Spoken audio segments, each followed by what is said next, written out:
Hey guys, Kenny B here, Cities and Suburbs, welcome aboard. All right, May 31st, 2026. Hope it finds you well. A lot of things coming up, particularly I want to cover tonight some events that happened last week on the Worcester Common.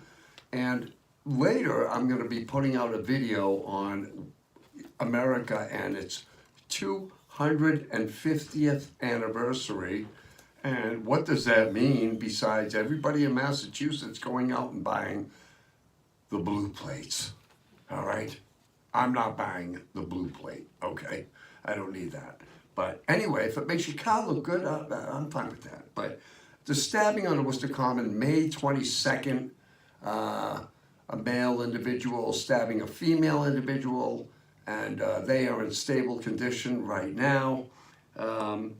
And the Chamber of Commerce, the executive director of the Chamber of Commerce, Tim Murray, says that is a very, fragile message being sent from the Common to all the development that is going on and development that is already established.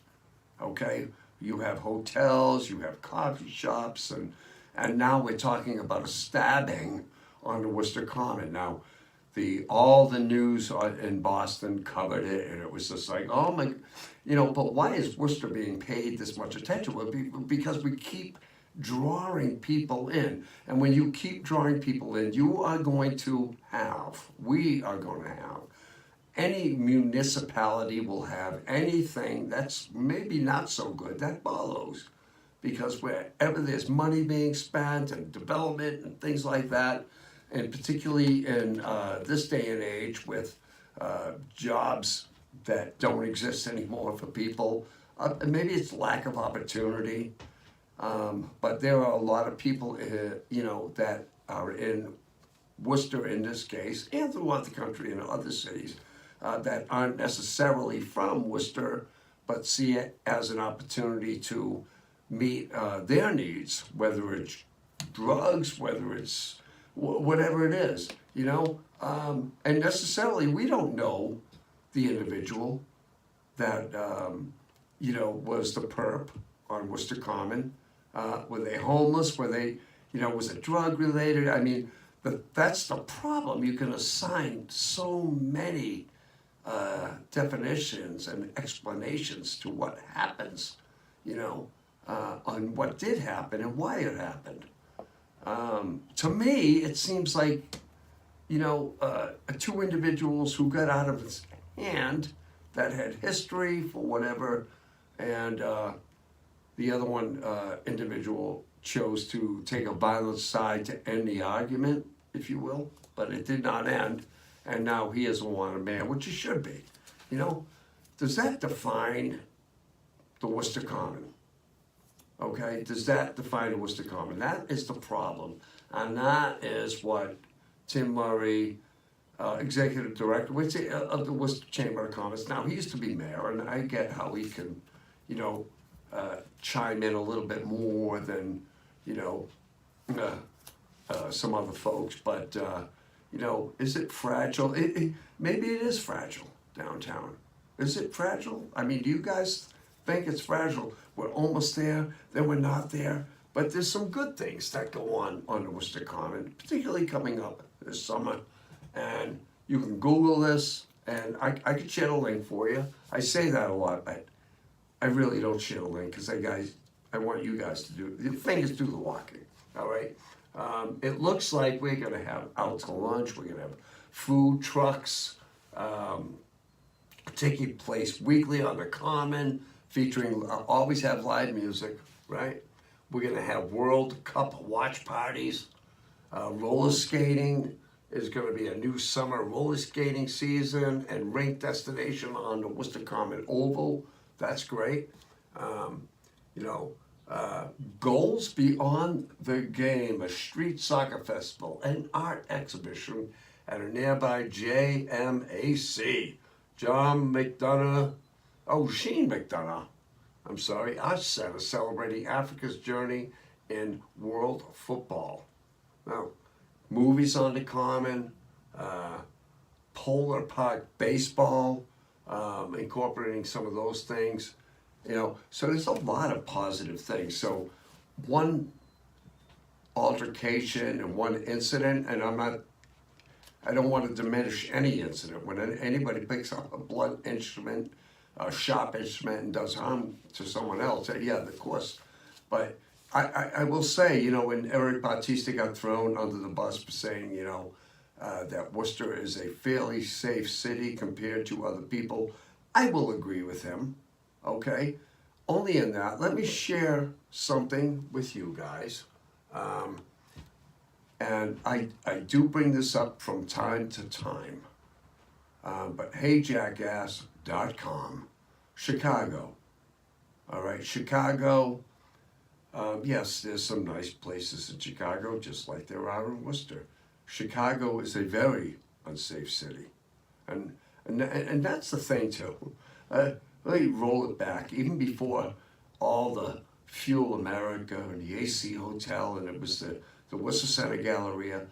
Man, when that thing closed up at 9 o'clock at night, right? They closed the lights on all of downtown. And I knew people who worked there. I had a relative that worked there. And at 9 o'clock at night, Jordan Marsh and the mall shut down at 9 o'clock at night. I'm talking back when there were no stores on Sunday open. People felt unsafe. They had to walk from the Galleria to the garage. And now, that's the way you felt. It doesn't mean that actually something happened.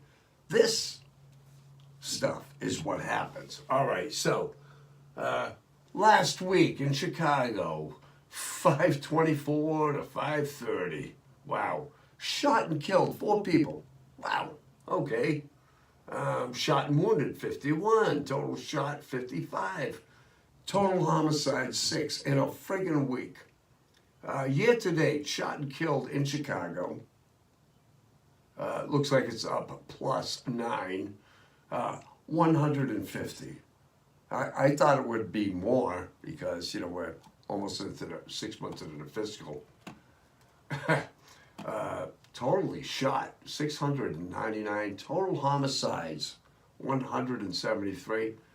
Seems down a little bit, but, Chicago, of course, is so much bigger than Worcester. Worcester's growing and doing its thing. So that said, when you grow in a lot of ways, and it's not always positive, okay? Our growth in Worcester, I feel, is leaving people who have been in Worcester their whole life. The indigenous native population of Worcester is kind of being cast aside right now. That's one demographic. There's the new demographic that can afford to pay $3,200 for, 1-bedroom apartment in downtown Worcester. There are those folks, correct? And then there are those folks that are traveling in here because the more people that flow to an urban center for whatever reason, the more people flow to that urban center for many reasons, correct?